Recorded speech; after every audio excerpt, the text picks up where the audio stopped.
Salut tout le monde. Bon bah voilà, c'est le matin. Alors, la bonne nouvelle, c'est que j'ai mes habits tout beaux tout propres. Je remercie William. J'ai passé une bonne nuit, malgré qu'il y avait le... Vous entendez ce bruit? Bip bip. Il n'y a plus de piles dans le truc alarme, il faut juste changer les piles. Bref, j'ai quand même réussi à bien dormir malgré tout. Et que maintenant j'ai des habits tout beaux, tout propres. Maintenant, on va faire une belle journée de bûcheronnage. Je sais pas comment ça va se passer. Ça va être tout de la découverte pour moi. Donc je suis vraiment content. J'ai hâte qu'il m'explique comment ça marche la life. Et voilà, quoi, on est parti pour travailler. Donc je suis content.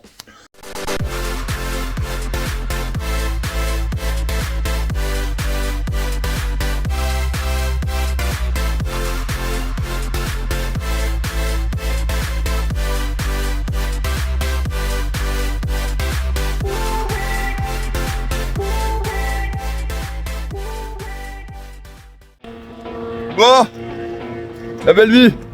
Putain, retourner au boulot à pied, j'ai jamais fait ça depuis longtemps maintenant. Donc là maintenant on va direction chez toi, c'est ça, direction le... Oui, donc nous, bah là on va arriver au dépôt, je vais te faire percevoir tes EPI. On va avoir mes chaussures de sécu, une paire de gants et puis on va trouver un casque si besoin. Ouais. Mais normalement en débardage, on met pas trop de casque. D'accord. Par contre, si je te fais une démonstration d'abattage, oui, là il faudra qu'on porte tous les deux nos casques. Ouais. Bah si je fais une démonstration d'abattage, il faudra que je prépare ma tronçon, donc je vais devoir affûter ma chaîne. D'accord. C'est pour ça qu'on y va assez tôt. Ouais. Et après, ouais, normalement 8h, entre 8h et 8h05 départ sur notre zone de coupe. Et le temps de prendre un petit déj, de fumer la clope et après on se lance. Donc je vais te montrer les différentes phases de notre boulot, l'abattage, le débit. Je vais t'expliquer ça en théorie et peut-être te faire une démonstration. Le fendage du bois à la fendeuse et au merlin. D'accord. Et ensuite l'empilage et le débardage. Le débardage empilage. Et du coup toi tu vas... Je vais essayer de te faire fendre au merlin. Alors si tu te débrouilles bien. Et après tu vas surtout faire du débardage empilage. Ok, ça marche. Donc tu vas faire main d'œuvre. Allez, ouais, madame. Voilà. T'as les bras. Et la chance que t'as, c'est qu'aujourd'hui on va terminer un tout petit peu plus tôt. Parce qu'à 15h on a réunion du secteur bois. Ouais. Donc bon bah tu seras là en tant qu'observateur. Ouais. Je pense qu'elle va te demander si ta journée s'est bien passée, donc tu pourras donner ton ressenti. Ouais, ça marche. Et voilà. Ok, bon bah allez, c'est parti, on va voir tout ça. Allez, let's go. Ouais, c'est ma machine, même Là, si ici. je vais m'en servir que pour un seul arbre. Donc là, alors, voilà la bête. Et donc alors, qu'est-ce que tu fais alors? Là je le mets sur l'étau. J'ai pas... Il n'y a plus de feutre ou quoi? Bon bah il n'y a plus de feutre. Tant pis, je vais faire un but. Bon, tu marques ta première dent. Tu la marques pour savoir où c'est que t'en es. Et puis...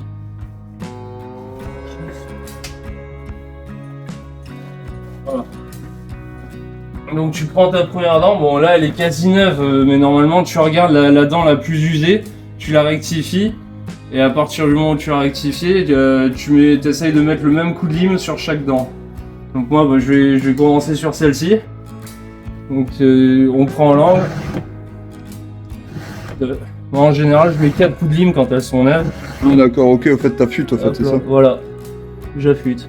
Voilà comment on affûte une tronçonneuse, les gars.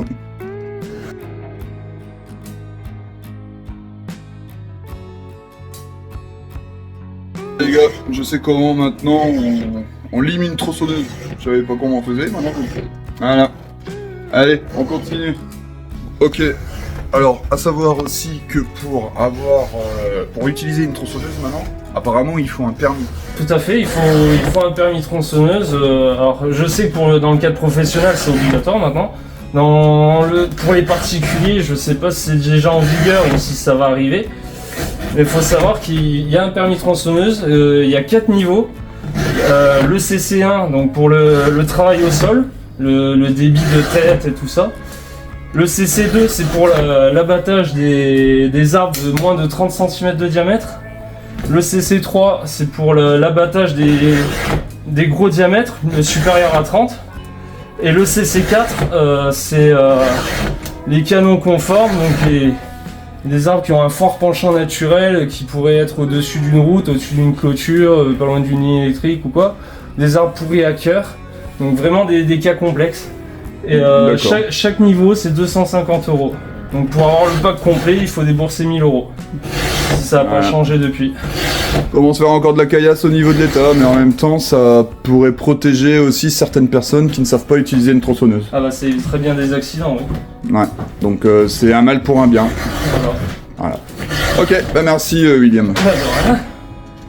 Ok les gars, donc alors, comme la première prise, il y avait énormément de bruit, donc là, William, il est super sympa, il nous refait une deuxième explication, une deuxième fois, pour nous expliquer les positions et vraiment tous les points techniques de comment couper un arbre correctement. Là au moins vous aurez une meilleure explication, il n'y aura pas de bruit autour, ce sera plus simple, et surtout franchement prenez des notes parce que là on a affaire à un professionnel. Donc c'est parti. Très bien, donc notre arbre, on a défini le penchant naturel. Bon, pour celui-ci ça semble assez évident et qui tombe là-bas. On a dégagé l'espace. Bon, là il n'y avait rien à couper et celui-là d'ailleurs il n'est pas marqué, là c'est vraiment pour la démo. D'accord. L'espace est dégagé. Donc là attendez, là on est bien d'accord, là évidemment c'est évident car vous voyez l'arbre qui est penché de ce côté, donc on sait qu'il va partir de ce côté-là. Voilà, vu que c'est évident, c'est en fonction de quand il est penché. On est d'accord. Donc s'il avait été coupé en situation réelle, j'enlèverais cette branche qui va me gêner, mais là il tombe pas, c'est uniquement pour la démo statique. Ah bah oui. Donc on gratte la mousse pour des fois qu'il y ait des petits cailloux, de la silice, tout ça qui endommage nos chênes. D'accord. On enlève la mousse tout autour. S'il y a des racines proéminentes, comme là il y en a une belle là. Ah. Eh ben on fait ce qu'on appelle l'égoblage, c'est-à-dire qu'on va couper là le long du tronc. Et après ici, et ça va faire un danger en moins quand l'arbre va tomber, il y aura... on diminue les chances de réaction imprévisible. D'accord, ok, ça c'est bon à savoir. Et une fois que c'est fait, que tout est propre, l'égoblage est effectué, on commence la posture. Un genou. Bon, alors ça c'est ma façon de faire à moi. En autodidacte, un genou au sol, je pose mon épaule. En tenant la tronçonneuse ici, elle est à 90 degrés, donc bien à plat pour faire le fond d'entaille. D'accord. Et après, en prenant à ce niveau-là de la poignée, en plein dans le virage, là on peut faire le plafond parce que la lame elle est à 45 degrés. Alors que il y en a qui commencent par le plancher, il y en a qui commencent par le plafond. Moi j'aime bien commencer par le plafond. Là, la ligne nous aide à viser la direction de tombée. Donc cette ligne-là, d'accord, qui court partout. Donc même quand on la tient à 90 degrés, on a encore la ligne. On peut viser. Donc le plafond, le plancher. Une fois que l'entaille est faite, je mets le guide tout au fond, bien à plat, pour viser, voir si je suis dans la bonne direction ou si j'ai une correction à faire après. Et après, hop, on passe de l'autre côté. On essaye autant que possible de rester dans ce sens-là pour couper. Parce que couper dans l'autre sens, la tronçonneuse, elle revient vers soi, ça peut être dangereux. D'accord. Donc si on a le dégagement nécessaire, on coupe en coup droit. Là, la chaîne, elle tourne dans ce sens-là. Donc là, elle tire les bras, donc il faut la retenir. Que si on coupe comme ça, la chaîne, elle revient vers nous. Ça peut être dangereux. Donc après, s'il y a un autre arbre ici qui nous empêche d'abattre comme ça, ben on reste de l'autre côté et puis on coupe dans ce sens-là. Mais il faut avoir la poigne pour la tenir. D'accord. Donc, profondeur de l'entaille de direction, environ 1/3 du diamètre de l'arbre. Ensuite, pour le trait d'abattage, on essaye par rapport au fond de l'entaille, du plancher, on essaye de mettre un épaulement de 2 cm, 2 cm et demi au-dessus. Pour vraiment être sûr qu'ils ne reviennent pas en arrière ou qu'ils partent pas n'importe où et qu'ils aillent dans la direction voulue. D'accord. Et on laisse une charnière d'un dixième. C'est quoi une charnière? Une charnière, c'est quoi? Alors la charnière, c'est une partie qui ne sera pas coupée, qui va maintenir le lien entre l'arbre en lui-même et sa souche. D'accord. De sorte que quand il tombe, s'il y a un obstacle, où là par exemple la route qui est bombée avec les fossés derrière, que le pied soit retenu et qu'il n'y ait pas de rebond, que le pied ne monte pas et ne nous revienne pas dessus. Donc la charnière c'est super important. Donc la charnière, oui, pour la sécurité, il faut laisser la charnière. D'accord. Et quand je disais que tout à l'heure que si on a vite fait, en faisant l'entaille, on a vite fait de tourner et de ne pas être vraiment dans la bonne direction. D'accord. Donc quand on contrôle, s'il y a une correction à faire, c'est au niveau du trait d'abattage et de la charnière. Donc par exemple, j'ai fait mon entaille un peu trop à gauche. Moi, je veux qu'il aille un peu plus à droite. Et bien la charnière, je vais laisser un peu plus d'épaisseur du côté où je veux qu'il tombe. Donc si je veux qu'il tombe un peu plus à droite par rapport à mon entaille que j'ai mal faite, je vais laisser un peu plus d'épaisseur côté droit que côté gauche. Donc au lieu de faire un truc bien parallèle, je vais faire un truc comme ça, sensiblement. Ok. Donc là, il y aura l'épaisseur et l'épaisseur va le tirer du côté où je veux corriger. Ok, ça marche. Voilà. Ok. Et voilà, c'est comme ça qu'on coupe un arbre alors. Eh ben c'est génial. C'était les conseils de William. Ça tourne.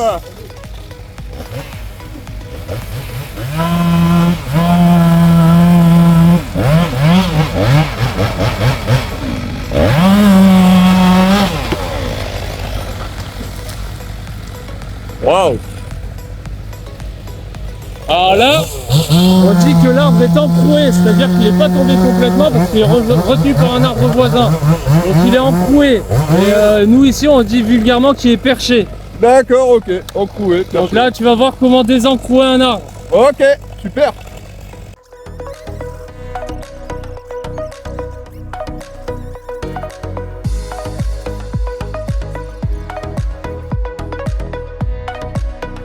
Ok, alors là maintenant qu'on a vu comment couper un arbre, alors maintenant on va voir comment fendre du bois avec le merlin. Alors le merlin, c'est pas Merlin l'Enchanteur, c'est la hache.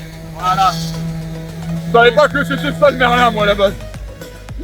Donc, bon, à savoir que le merlin, au jour d'aujourd'hui, c'est pour dépanner quand la fondeuse hydraulique est en panne. Ah d'accord. Parce que c'est très énergivore et pendre toute la journée, tu rentres sur les rotules. Ah tu m'étonnes. Donc, s'il y a un retard à rattraper ou que la machine est en panne, en plus de la machine, on sort le merlin. Et pour le fondre, ma technique, c'est de mettre un pied dessus, on vide. Aussi simple que ça. Putain, en une fois quoi le gars, respect. Alors, le plus dur, c'est que quand la bille est entière, c'est pas aussi simple. Une fois qu'elle est coupée en deux, normalement ça va tout seul. S'il n'y a pas trop de nœuds, une fois, ça va tout seul. T'approches un peu. Là comme ça. Ah. Laisse tomber. Allez, poussez. Non. Mais tu tapais comme ça sur les pneus? Moi, je tapais bien plus fort, mais j'avais une autre posture aussi.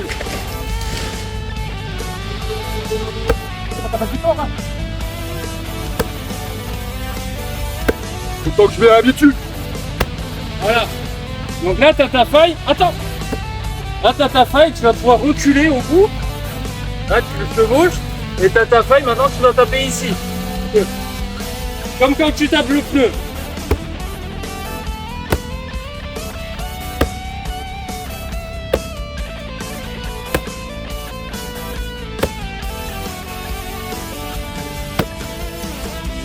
Ah. Autre astuce, stop. Passe ton feu. Là, ta faille elle est faite. Ta faille elle s'agrandit au fur et à mesure que tu tapes, donc évite de taper toujours au même endroit. Quand tu vois que ta faille elle s'allonge, tu tapes un peu plus bas. Voilà, les corses à enlever, c'est un peu foutu. Vas-y. Pourquoi ça marche pas? Ah, parce qu'elle est dure à voir la faille. Ah bah oui. Parfait, bien. Bien. Je vais le terminer. Qu'est-ce qu'il y a? Attention à toi.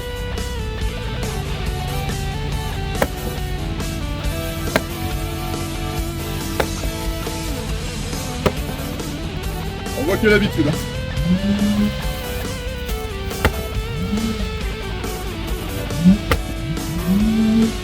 Allez. Bon, on va la laisser au fendeur celle-là.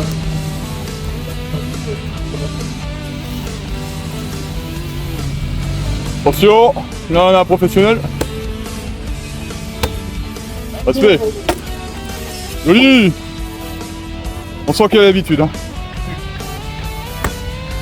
On prend le temps de bois. Hein. Wow. J'aime bien ce métier. Moi ça me va hein, faire ça. Ok, donc bah voilà, donc un petit reste de tapage de pneus quand j'étais au Prad, hein, dédicace au Prad quand je refaisais les piquets au Mali. Ouais. Donc voilà, c'est ça fendre du bois, bah je connaissais pas, mais ça c'est un truc qui me plaît, ça j'aime bien. Voilà.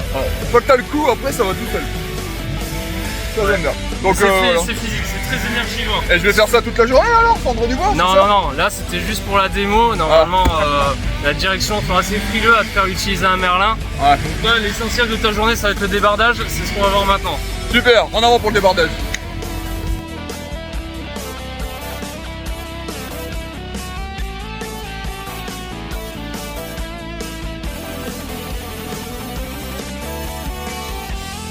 Voilà, donc l'empilage. L'empilage dans un jardin, donc on prend son bout de bois, on le pose et on essaye avec la main d'aligner à celui d'en dessous. Là, le bois, il va être là temporairement, donc il faut au moins que ce soit droit et stable. Mais c'est juste en attendant d'être récupéré pour la livraison cet été. Mais dans un jardin, on empile main à plat pour que toute la façade soit bien droite, bien propre. D'accord. Là, la tête, voilà, pour faire une pile bien droite, carrée, on fait des têtes, c'est-à-dire qu'on fait une rangée à l'horizontale et une rangée à la verticale. Et il faut que ce soit le plus stable possible. Ah normal. Ça tienne 1 an, 2 ans, suivant, voilà. Et voilà. Donc la façade propre, la tête de pile stable. Après derrière c'est contre un mur, c'est contre une haie. Voilà, s'il y a des irrégularités comme ici, c'est pas bien gênant. Mais chez les clients, on essaie de faire le plus droit possible, ouais, pour que ça voilà. c'est propre. Ok, bah c'est bon à savoir. Et ouais. Bon bah j'ai appris donc c'est quoi d'être débatteur. Débardeur. Putain, je vais y arriver. Débardeur, comme le Marcel, le débardeur que tu mets. Débardeur. Est-ce que vous croyez que bûcheron est mon métier pour plus tard? Dites-le moi dans les commentaires. Bah, dans la pratique, pourquoi pas, mais dans le vocabulaire. Ah mais moi le vocabulaire c'est zéro, ça a toujours été chez moi. J'ai vu que t'as un problème avec les noms. Ah mais moi tout le temps. Mais bon, c'est pas grave, débardeur, voilà. Débardeur. Voilà. Voilà, le débardeur. Pense Ah, c'est aux pas vêtements, con, le Marcel, débardeur. ouais, voilà. Bah voilà, c'est pas con, Et j'y avais oui. pas pensé. Bon bah voilà, bah, en tout cas, bah, maintenant bah, je vais faire ça toute la journée, hein. Je vais pas pouvoir tout le temps filmer parce que j'ai pas envie de Là, les il faut embêter. envoyer du bois. Maintenant, on va envoyer du bois. C'est là que je dis putain, un jour avoir un caméraman ce serait bien. Mais hélas, je peux pas. Donc, je suis avec les moyens du bord. Mais en tout cas, encore merci encore de nous suivre. Merci d'être de plus en plus nombreux sur la chaîne et merci pour tout ce que vous faites, les gars. Voilà. J'espère que vous avez aimé cette petite vidéo. Moi, je vais me la donner maintenant. Vous avez vu ce que je vais faire. Oh, il est beau, il est beau, il est beau. T'es plus grand que moi, ça me gêne. Ah, pauvre petit. J'ai dit juste d'être le plus grand. Ah, je suis toujours grand. 1m88, hein, mon pote. Hein. 84. Ah, un peu pas test. Et en tout cas, bon bah voilà quoi, maintenant on y go. Allez, let's go. Bon les gars, allez, c'est la première pause manger, on est bien. Oh, bah déborder c'est sympa, hein. Franchement ça va. Faut juste pas aller trop vite pour pas se précipiter, pour pas essayer de se prendre une branche dans la gueule ou quoi que ce soit. Faut aller tranquille. Ah, pour ça va bien, franchement ça se passe très très bien. Ah. Bon, allez, pause miam miam. Et après on y retourne. C'est cool, franchement, mes ressentis sont sympas et l'équipe est vraiment au top. Et ça pas de prix. Bon allez, let's go. Bon ok les amis, alors bon, boulot terminé, ça fait du bien, maintenant on est bien. Hein? Pas vrai William? Hein? Alors William m'a offert une petite surprise qui est, on va aller voir un chêne vieux de 800 ans. Plus de 700 ans. C'est plus de 700 ans les gars, c'est énorme. Alors moi qui adore faire les câlins aux arbres, alors là, lui il a de la force en moins à me donner, il y a sûrement du vécu, donc ça peut être super intéressant. Donc apparemment il est énorme le tronc. Promis juré, lui on n'y touche pas et on va pas le scier, je pense pas. Non. Je crois qu'il doit être protégé, non? Ouais. Ouais, Ouais, on touchera pas un arbre comme celui-là. Voilà, donc on ne touche pas à cet arbre. va être sûrement un arbre sacré. Donc voilà, donc hâte de vous faire montrer ça. Allez, c'est parti, à toutes. Bon les gars, on l'a trouvé. Et là je le vois, il est juste devant moi. Il est magnifique. Je vous montre. Pouah. Regardez-moi ça.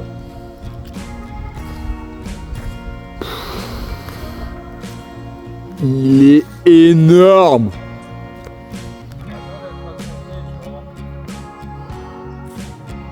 Regardez-moi ça. Bon allez, on va avancer devant. J'avoue, celui-là il est costaud. Wow. 700 ans. 7 adultes pour faire le tour du cou. Ah putain, regardez-moi ça les gars. T'as vu, la taille d'une branche, c'est la taille d'un chêne normal comme celui-là là-bas. C'est la taille de ce tronc-là, c'est la branche de celui-ci. Énorme. Il est majestueux et magnifique. Ouais, j'ai tendance à l'appeler Yggdrasil, l'arbre de vie. Oh. Ah, il est frais, hein. Wow. Ah, il est bourré d'histoire. J'adore. Tiens, vas-y. Bon bah, je remercie William. Merci beaucoup William hein, pour cette belle présentation. Franchement, juste magnifique. Regardez-moi ça quand vous êtes à son pied, quoi. Il est magnifique, il est majestueux. Allez, moi je vais y aller. C'était un réel plaisir de l'avoir connu cet arbre. Il est magnifique. Bon allez, sur ce, prenez soin de vous les gars. Allez, bisous. Beta janji akan setia hanya untuk satu cinta. Ini cinta yang beta punya dari relung hati jiwa. Cuma